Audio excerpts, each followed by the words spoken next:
Live from New Delhi, you're watching the India News Hour, India's voice to the world. I'm Lipakshi Khurana, coming up in the next hour. India's Prime Minister Narendra Modi tells diaspora in Warsaw join the India growth story to meet his counterpart Donald Tusk and President Andrzej Duda on day 2. US President Joe Biden stresses urgency of a ceasefire deal in a phone call with Israeli Prime Minister Benjamin Netanyahu, discusses upcoming talks in Cairo to remove any remaining obstacles.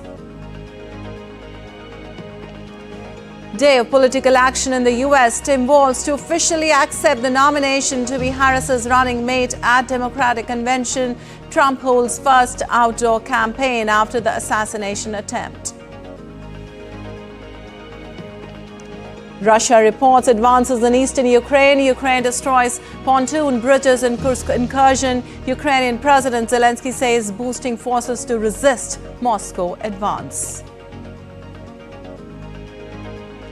The Democratic Republic of Congo reports over 1,000 new Mpox cases in a week. Africa urgently seeks vaccines as viral disease rages in the Central African nation.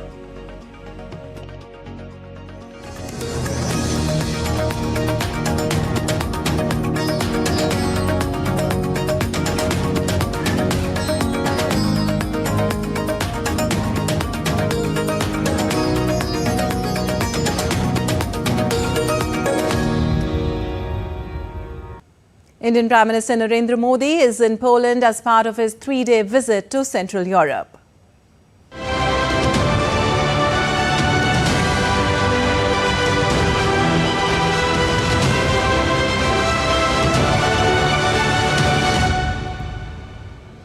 Well, he has a packed day in Poland today. Day will begin with the ceremonial welcome at the Chancellery. Later, he'll hold a restricted meeting with his Polish counterpart Donald Tusk, followed by delegation talk and joint statements. The Prime Minister will lay a wreath at the tomb of the unknown soldier, after which he will hold bilateral meeting with President Andrzej Duda. Finally, before leaving for Ukraine, PM Modi will interact with business leaders and Polish influencers. And early on day 1, PM Modi addressed the Indian diaspora in capital city of Warsaw. In his address, PM Modi shared his thoughts on the transformative progress achieved by the country and outlined his vision for a developed India. He also dwelt on India's age-old philosophy of Vasudhaiv Kutumbakam, which means the world is one family, and its contribution to global progress and well-being. The Prime Minister stated that India, following the tradition of Buddha, is committed to peace rather than war. He emphasized that India advocates for peace in the region and believes that now is not the time for conflict. Buddha की विरासत वाली धरती है।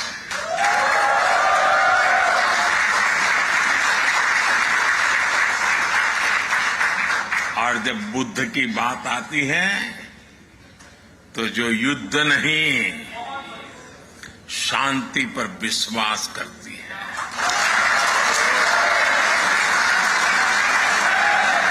और इसलिए भारत इस reason में भी स्थायी शांति का एक बड़ा पैरोकार है।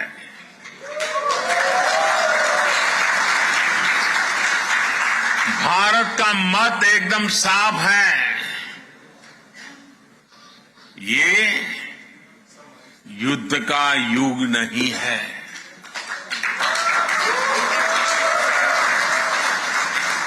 ये उन चुनौतियों से निपटने के लिए एकजुट होने का समय है, जिनसे मानवता को सबसे बड़े खतरे हैं। इसलिए भारत डिप्लोमेसी और डायलॉग पर बल दे रहा है। Well, the Prime Minister also announced a Jam Sahib Memorial Youth Action Program. This initiative will invite 20 Polish youths to visit India.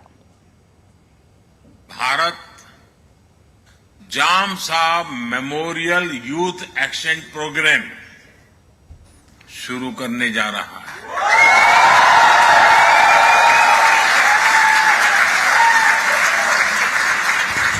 इसके तहत भारत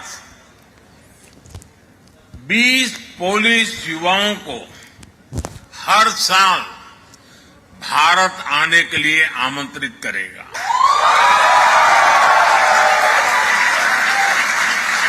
इससे भारत के बारे में पोलैंड के युवाओं को और ज्यादा जानने का मौका मिलेगा। साथियों, यहां का कोल्हापुर मेमोरियल भी कोल्हापुर के महान राजघराने के प्रति पोलैंड की जनता का श्रद्धाभाव है, एक ट्रिब्यूट है। Besides, PM Modi paid solemn homage at the monument to the Battle of Monte Cassino in Warsaw. He honored the brave soldiers who fought in World War II. Indian and Polish troops fought side by side in this historic battle. Our shared history and enduring ties continue to inspire.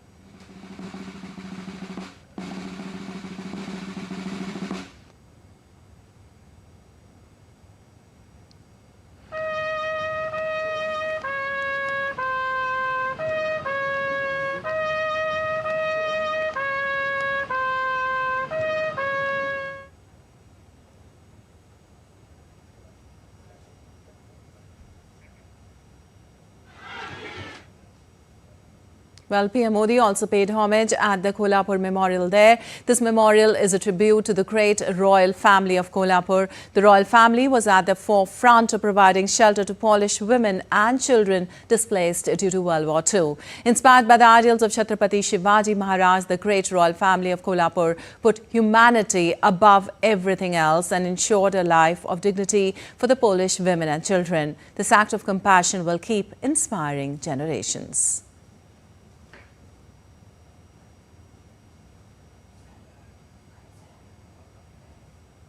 And India correspondent Vishal Baristo talked to Padma awardee and former Polish ambassador to India, Maria Christopher Brisky. Vishal also talked to survivor of refugee camp, Andres Jensiski.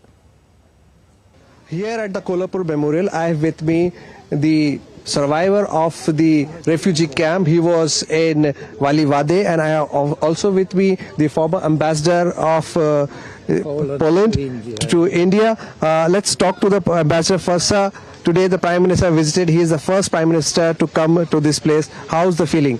Well, we are proud that this could have happened, and the very warm welcome that Prime Minister Modi has received in Poland is but the best proof of that it's something that happened really after long years. I don't remember exactly who was the last Prime Minister who visited Poland, but it was ages. How do you see the change after Prime Minister Narendra Modi took over in India-Poland relationship? I hope that the visit of Prime Minister will be a booster to further development of relations, also trade. We have a lot of good things to offer to India, and of course India has a lot to offer to us. I have with me Mr. Kendensky, who is 88 years old and who is also the survivor of that refugee camp. How do you feel about this? I have the interpreter with us. How do you feel about this visit of the Prime Minister, and what memories do you get from those days? Byłem w tym czasie, kiedy obok tego osiedla Valivade był i chodził Mahatma Gandhi.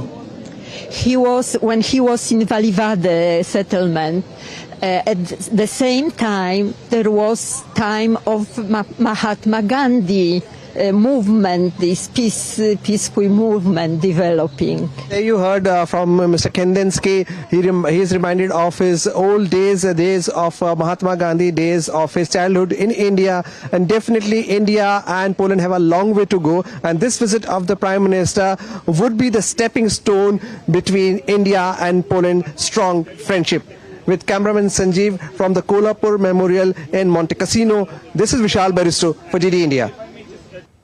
Well, Indian Prime Minister also met with members of Indian community at Kolhapur Memorial. Many Maharashtrian families were also present. DD India correspondent Vishal caught some of them. Take a listen. I'm here at Monte Cassino in Warsaw, and this is also called the Kolhapur Memorial. Prime Minister met some of the Indians here, and they are dressed in Maharashtrian style. So first talk to the Marathi people here, because this is Kolhapur Memorial. What did the PM say to you? Jai Shivaji, Jai Marathi.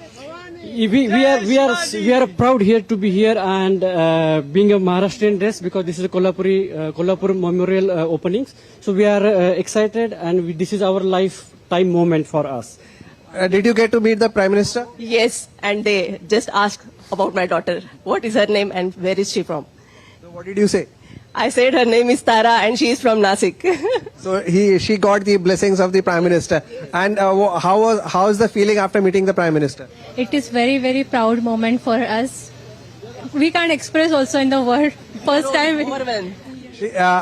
We have a young lady. What's her name? Marlene. Molly. So how did you like the Prime Minister? Did you say hello to him? Yes, How did you like him? I liked him. You like him. And what do you have to say?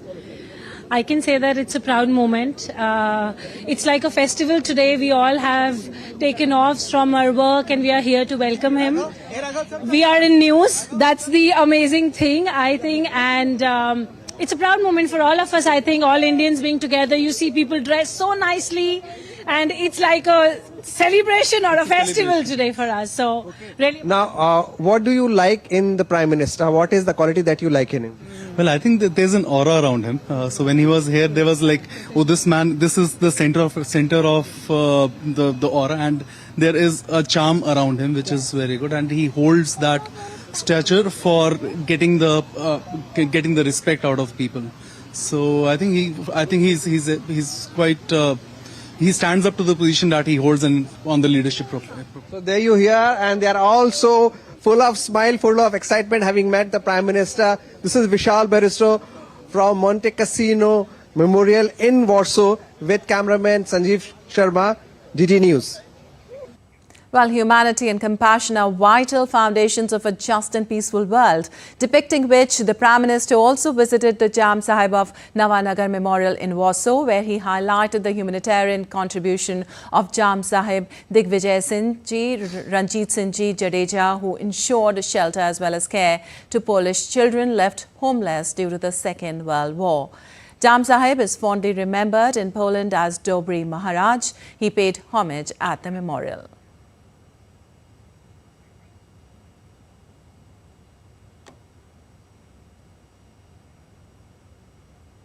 And for more, we are joined by Vishal Baristo from Warsaw in Poland.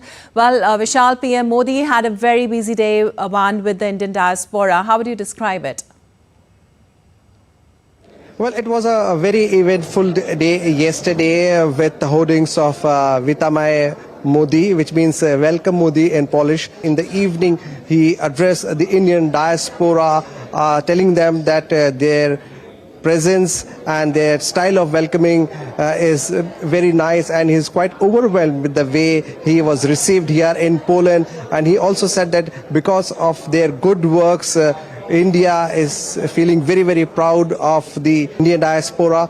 And Prime Minister also spoke about what progress India has made in spite of all the challenges of COVID-19. He also did mention that despite of the ongoing tension between the two nations, Russia and Ukraine, India is always for a diplomatic solution. India wants peace and stability in the region, and that is why he is here. Well, still to come on Did India News Now.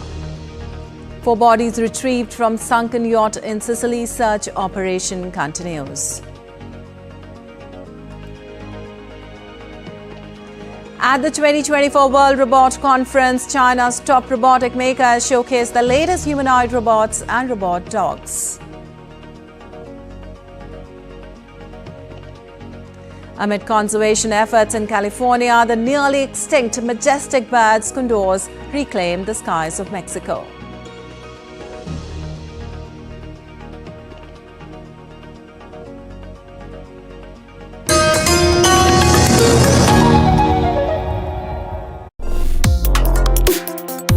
Complex issues, hidden agendas, twists and turns, strategic games.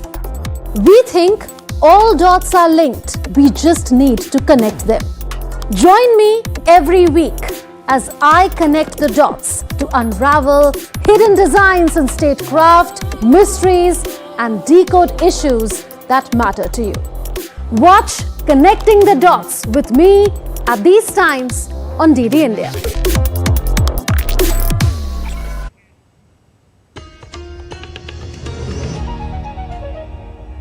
Welcome back. You're watching DD India News. I'm Lepakshi Khurana, and moving on, in the United States, all talks are centered around Democratic National Convention. The third night of the convention marks a transition from Tuesday's exuberant party atmosphere to a theme that organizers have dubbed a fight for our freedom. Democrats are trying to make progress with voters when it comes to immigration and border security. At the DNC, speakers are bashing Trump for encouraging congressional Republicans to kill the bipartisan border deal negotiated earlier this year.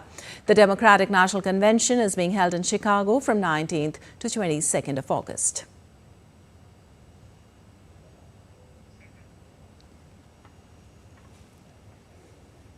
And Minnesota Governor Tim Walz will take the stage at the Democratic National Convention to accept the Democratic nomination for Vice President. Many Americans had never heard of Walz until Harris chose him to join her ticket.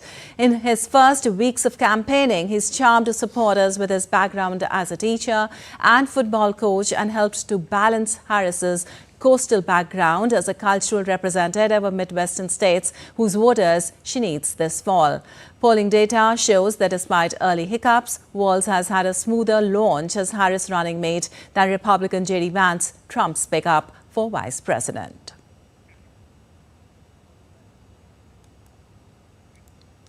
And former U.S. President Bill Clinton delivered the keynote at a DNC. It marked his 12th consecutive DNC speaking appearance. Clinton praised Biden for his work on a number of issues and expressed thanks for his sacrifice in stepping aside.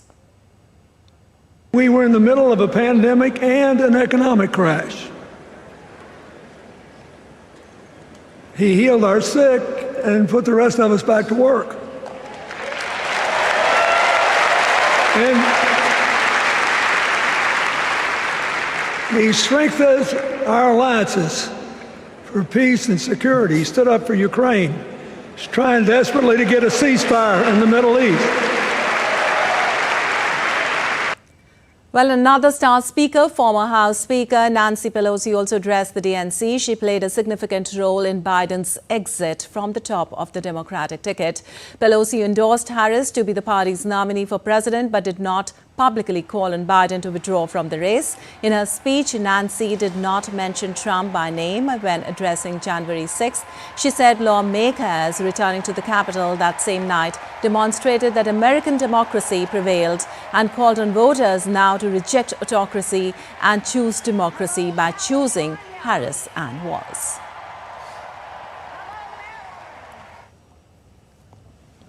And I know that Vice President Harris is ready to take us to new heights. She is a leader of strength and wisdom and eloquence on policy, most recently demonstrated fighting for women's right to choose.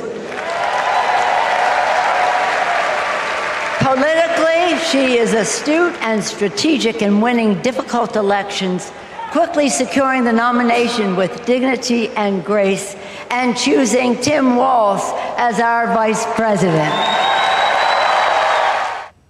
Well, American host and television producer Oprah Winfrey made an unscheduled appearance at DNC, Chicago's Oprah Winfrey's hometown, and she began by praising the speeches of Day 2 from fellow Chicagoans Barack and Michelle Obama. She backed Harris in her speech, and the first time Oprah put her legacy brand behind a political candidate was Barack Obama in 2008. Who says you can't go home again?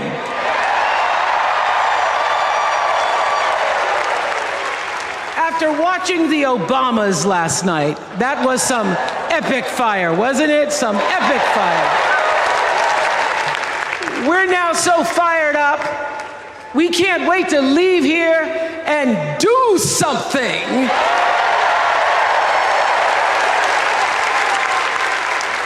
And what we're going to do is elect Kamala Harris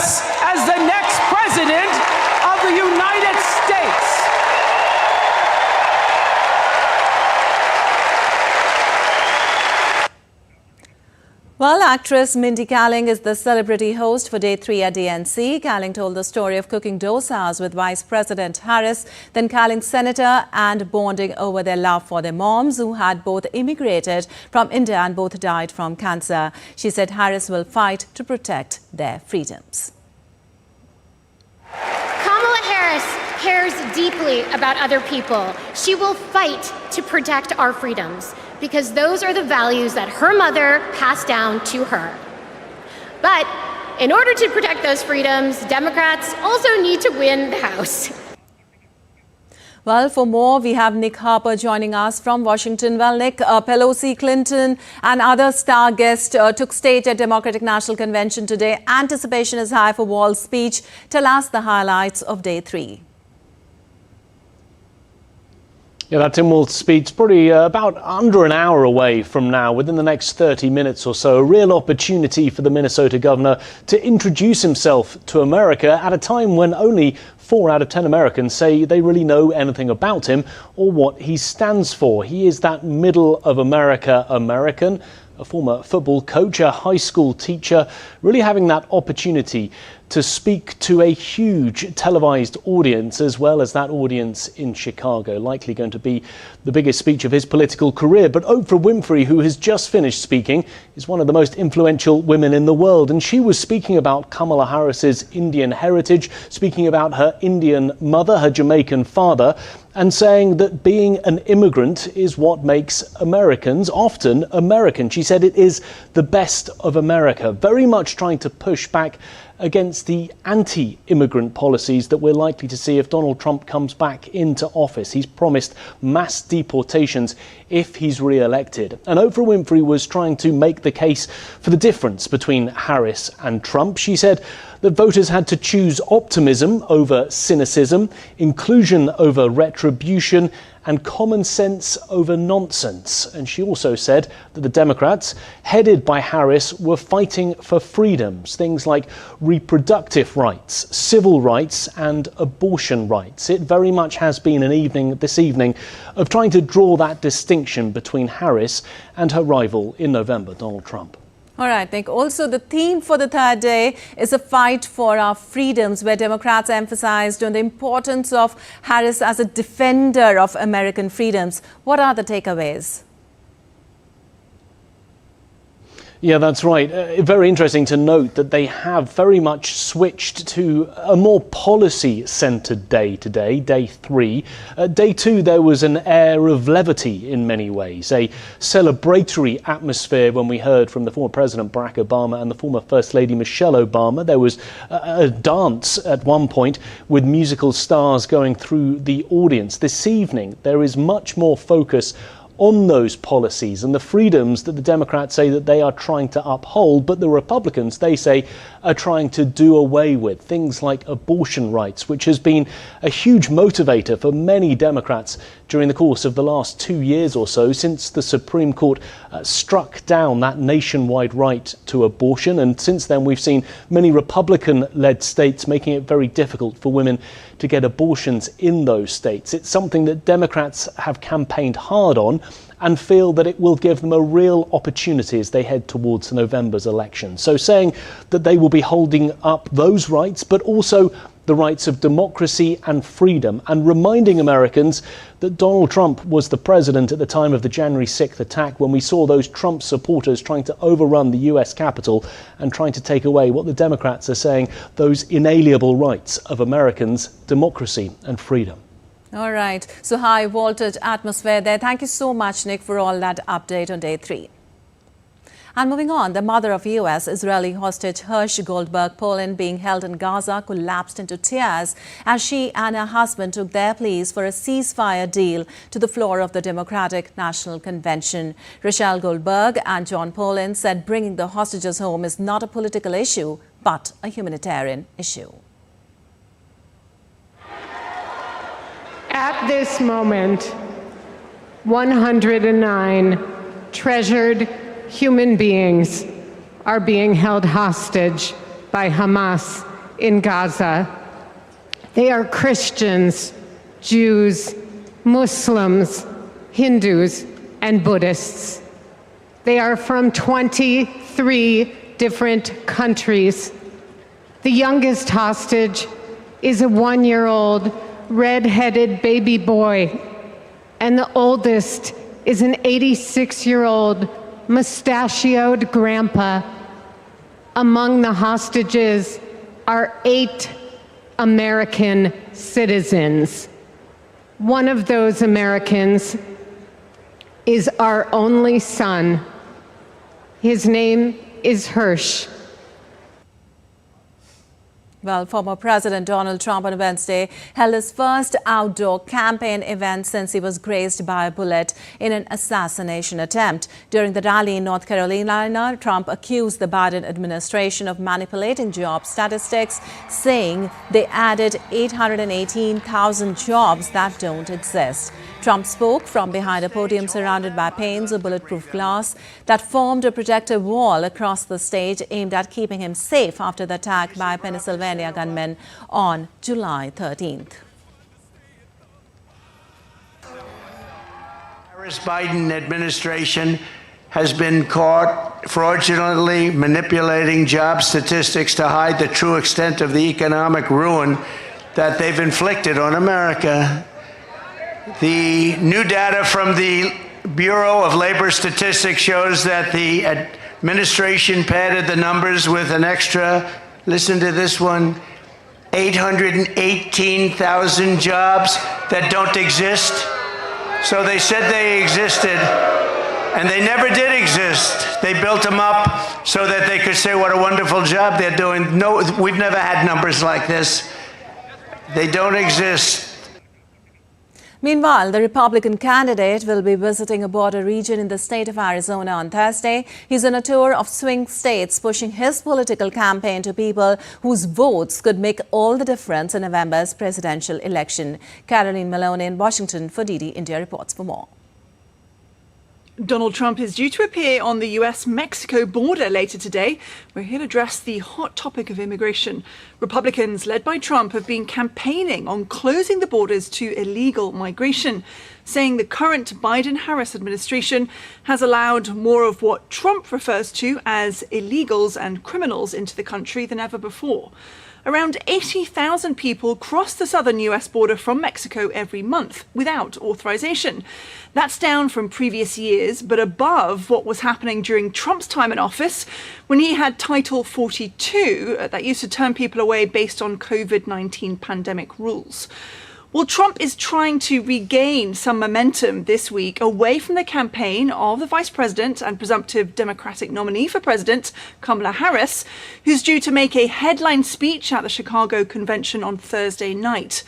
Earlier this week, Trump visited swing states of Pennsylvania to talk about the economy, on to Michigan, where he addressed crime. He was then joined by his running mate, J.D. Vance, in North Carolina on Wednesday. And after the border visit on Friday, he will rally in Arizona. That's also one of the states where abortion will be on the ballot in November. It's a key issue highlighted by Democrats, but one that Trump is likely to steer away from, trying to focus more on the border, crime and the economy. Caroline Malone in Washington for DD India. Well, U.S. President Joe Biden urged Israeli Prime Minister Benjamin Netanyahu on the urgency of sealing a deal for a truce in Gaza and the release of hostages. Though both the conflicting parties, Israel and Hamas, stuck firmly to their demands, White House in a statement said that Biden pressed Israeli PM to close the ceasefire and hostage release deal and discussed upcoming talks in Cairo to remove any remaining obstacles. U.S., Israeli, Egyptian and Qatari negotiators, who are expected to meet in Cairo this weekend, have for months struggled to bridge differences between Israel and Hamas. The call between Biden and Netanyahu comes after the trip by U.S. Secretary of State Antony Blinken to West Asia. Well, Russia says Ukraine on Wednesday launched one of the biggest drone attacks against Moscow since the start of the full-scale invasion. It said 11 drones were shot down over the capital. Meanwhile, Ukrainian forces are continuing to advance in Russia's Kursk region. Megumi Lim has more from Kyiv. Take a listen.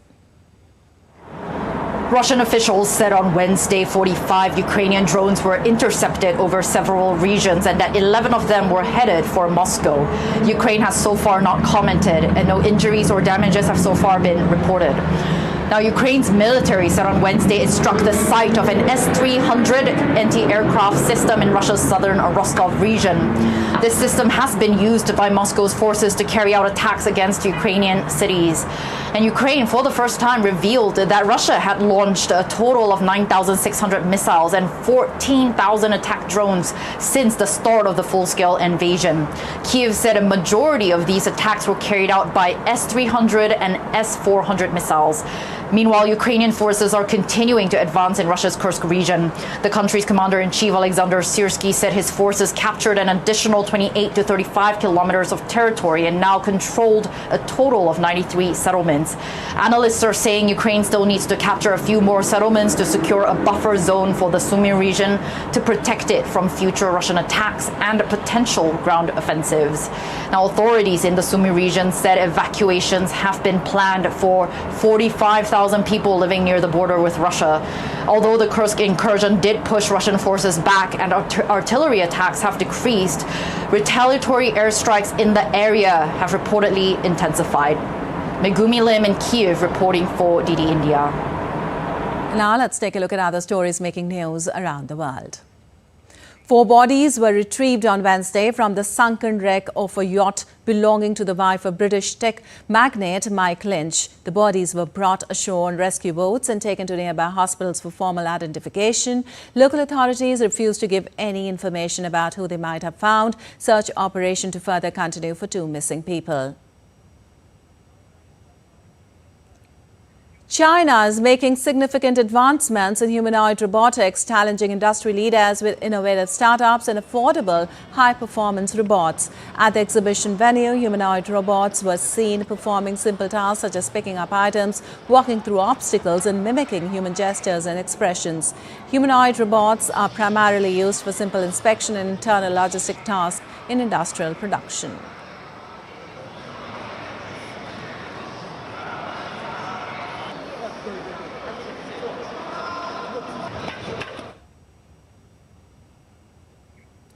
California condors have made a remarkable return to the skies of Mexico. Thanks to decades of dedicated conservation efforts, once on the brink of extinction, these majestic birds have been successfully reintroduced to their natural habitats in the mountains of Baja California. Conservation programs involving collaboration between Mexican and U.S. organizations have played a pivotal role in this recovery, focusing on captive breeding, habitat protection, and reducing threats such as lead poisoning.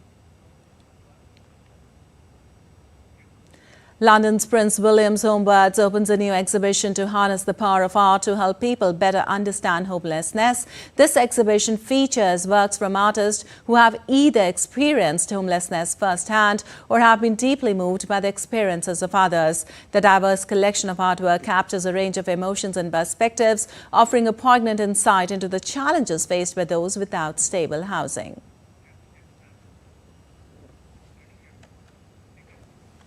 While moving on, the Democratic Republic of Congo has recorded more than 1,000 new Mpox cases in the last week as the viral disease rages in the Central African nation. More than 500 people have died and over 16,000 others have contracted the disease since the start of the year. DD correspondent Chris Okamringa has more from Kinshasa. The ongoing Mpox outbreak in the Democratic Republic of Congo is spreading fast across the country. The Africa Centers for Disease Control and Prevention says more than 1,000 cases have been recorded over the past week. The health body fears the reported cases might be an underestimate because many patients in remote areas are not being tested for Mpox. The DRC's healthcare system has been destroyed by decades of conflict and corruption. The country's health minister recently said they need $49 million to tackle the outbreak, but the government has released $10 million and promised to provide more funds later. The US and Japan have also pledged to send vaccines.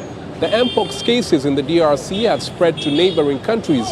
Scientists say a new variant that's deadlier than the one reported globally in 2022 is to blame for the rapid spread. The World Health Organization recently declared the outbreak a global health emergency to help prevent it from spreading further. Chris Sochamringa in Kinshasa, reporting for DD India.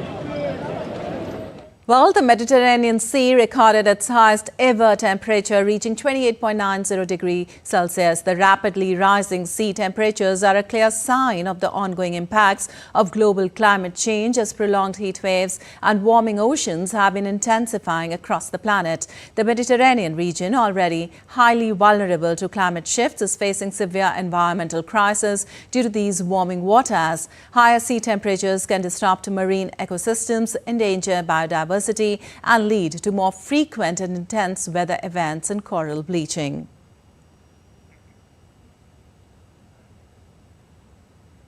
Well, a wildfire causes severe destruction in Rome amid the scrubs of the southeastern area of Cinecittà. Firefighter and civil defense volunteers were severely injured during rescue operations. The Italian capital is suffering from several wildfires during summer, when temperatures reach very high levels even for seasonal averages.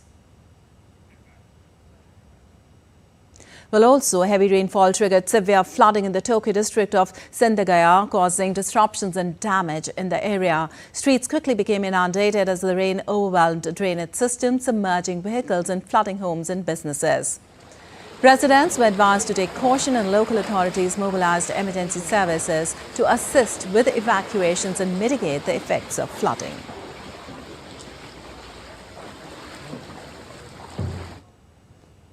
And moving on to some national stories now. Latest update in Kolkata case. The West Bengal government on Wednesday removed 3 senior officials of the RG Kar hospital, bowing to the demand of junior doctors who have been protesting against the alleged rape and murder of a postgraduate trainee in the state-run health facility. Apart from the dean of the RG Kar Medical College, the hospital superintendent and the head of the chest department at the RG Kar Medical College were also sacked. Meanwhile, the investigating agency CBI grilled former RG Kar Hospital Principal Sandeep Ghosh for the 6th consecutive day. On Wednesday, a team of the Central Industrial Security Force visited Kolkata's RG Kar Medical College and Hospital for inspection on the order of the Supreme Court, which pulled up the West Bengal government on Tuesday for the mob rampage at the state-run hospital on the intervening night of August 14th and 15th. And in the southern coastal region of Andhra Pradesh's Ankapale, at least 17 people died and 35 were injured in an explosion. The explosion occurred at the Essentia Company, a pharma firm's plant in the Special Economic Zone. Essentia makes intermediate chemicals and active pharma ingredients. Andhra Pradesh Chief Minister N. Chandrababu Naidu has ordered an inquiry and said the responsibility has to be fixed. President of India expressed grief, posting on social media X. She wrote, and I quote, "Deeply anguished to know about the loss of lives in an explosion at a pharma company in Ankapali district of Andhra Pradesh. My heartfelt condolences to the bereaved families. I pray for speedy recovery of the injured," unquote.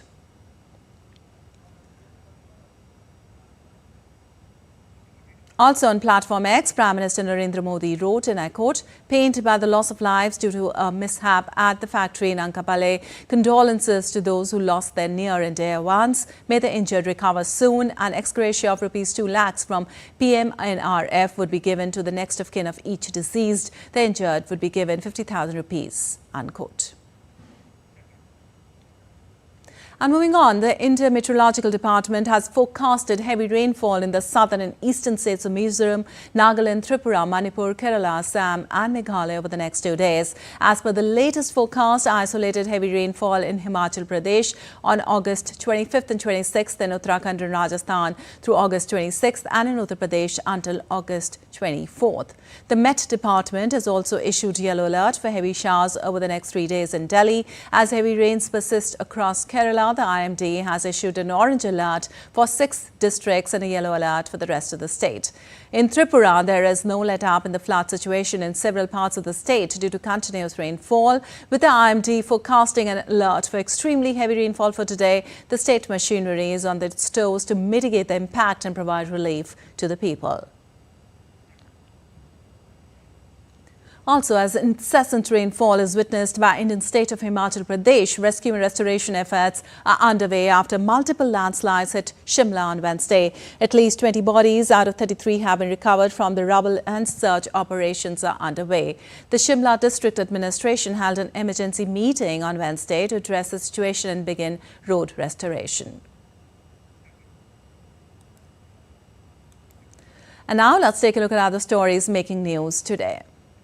Enforcement Directorate will file its reply on BRS leader K. Kavita bail plea in money laundering case related to excise policy scam in the Supreme Court on Thursday. Earlier on 12th of August, Supreme Court had sought response from ED and CBI on the petitions of K. Kavita, in which the Delhi High Court's decision of denying her bail in both the cases was challenged. Supreme Court has postponed the hearing of the case till 27th of August.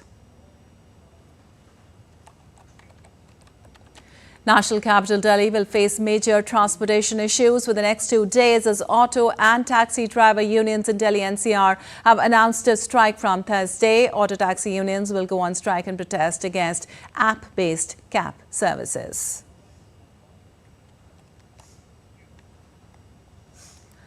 Uttarakhand Chief Minister Pushkar Singh Dhami inaugurated the 3-day Nanda Devi Lokjat Fair at Kurut in Chamoli district on Wednesday.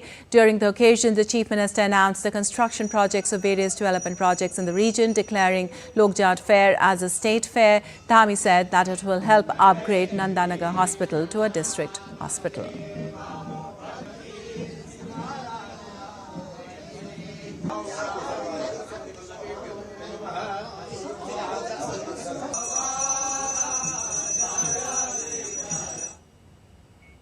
And still to come on DD India News Hour.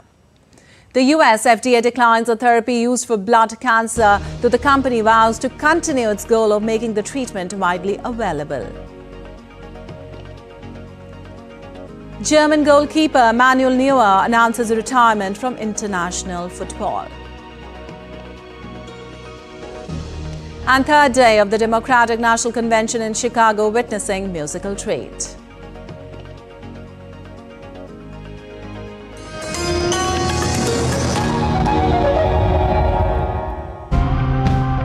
The World Wildlife Organization tells us that over 3 billion people across the globe rely on seafood.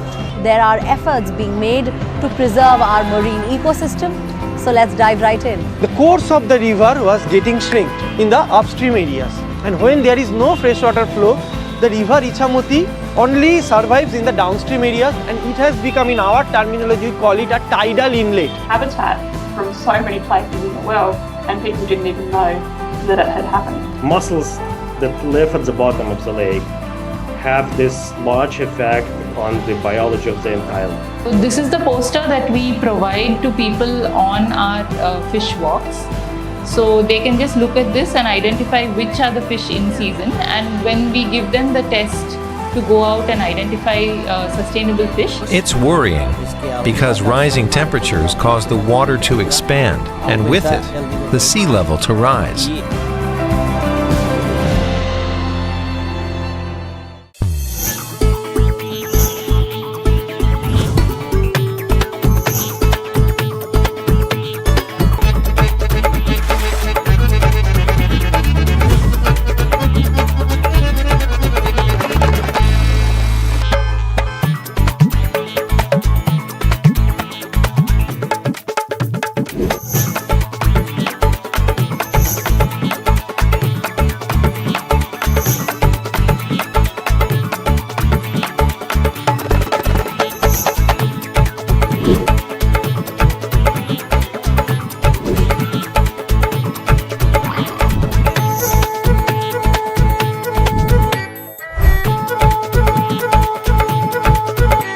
Welcome to Jaipur.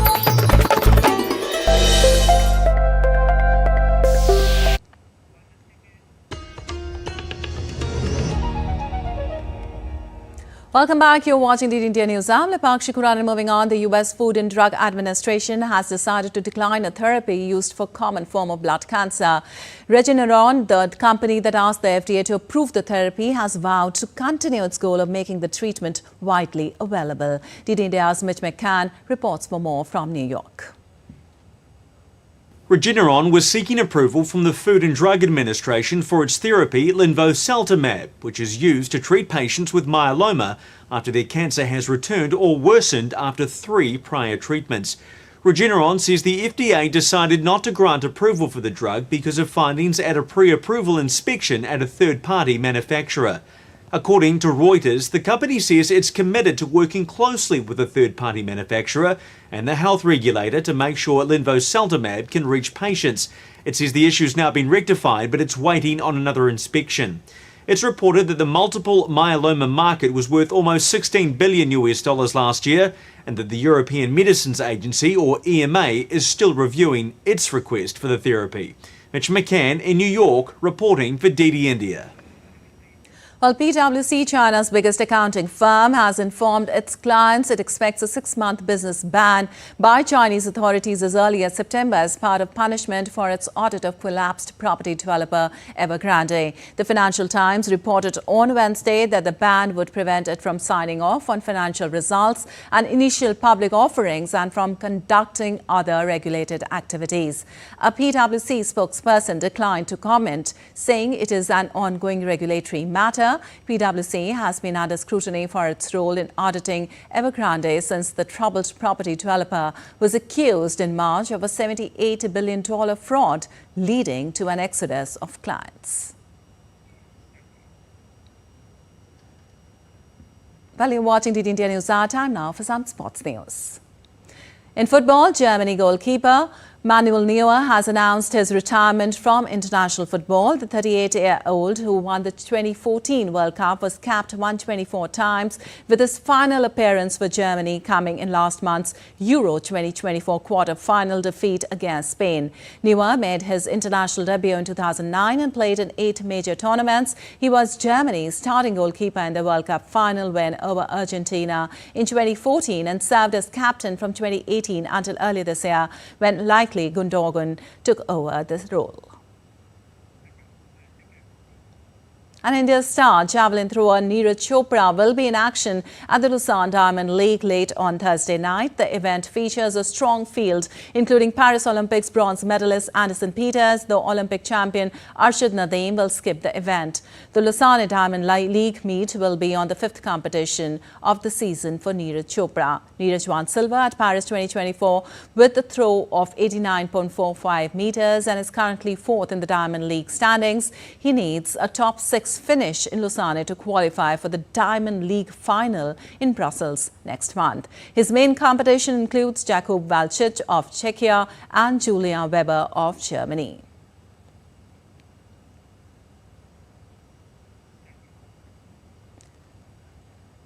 Well, musician Stevie Wonder performs on stage during the 3rd day of the Democratic National Convention. Music icon Stevie Wonder calls on America to come together. Wonder's appearance added an emotional and inspiring note to the event. His performance was not only a celebration of his musical legacy, but also a call for unity and change in line with the broader themes of the convention.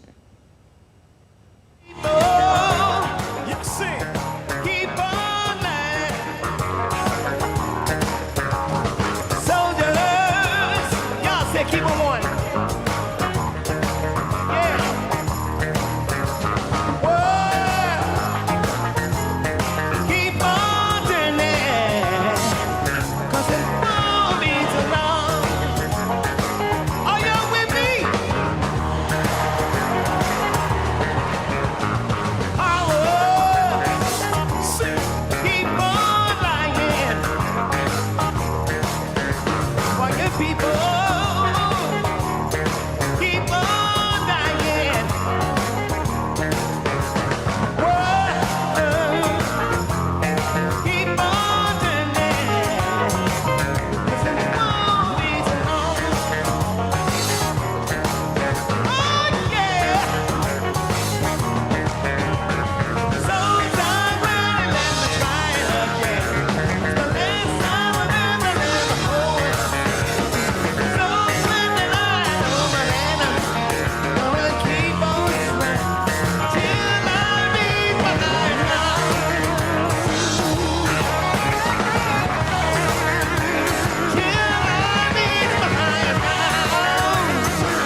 All right, that's all for this edition of DD India News Hour. But let us know your thoughts on the news of the day. For those on the go, you can get all the latest news and updates from India and across the world on the DD India mobile app. The app is available on both Android and iOS platforms. Scan the QR code on the screen to download now. We'll be back with more news as it breaks here on DD India. I'm Lipakshi Khurana from all of us here in Delhi. Thanks for watching DD India News Hour.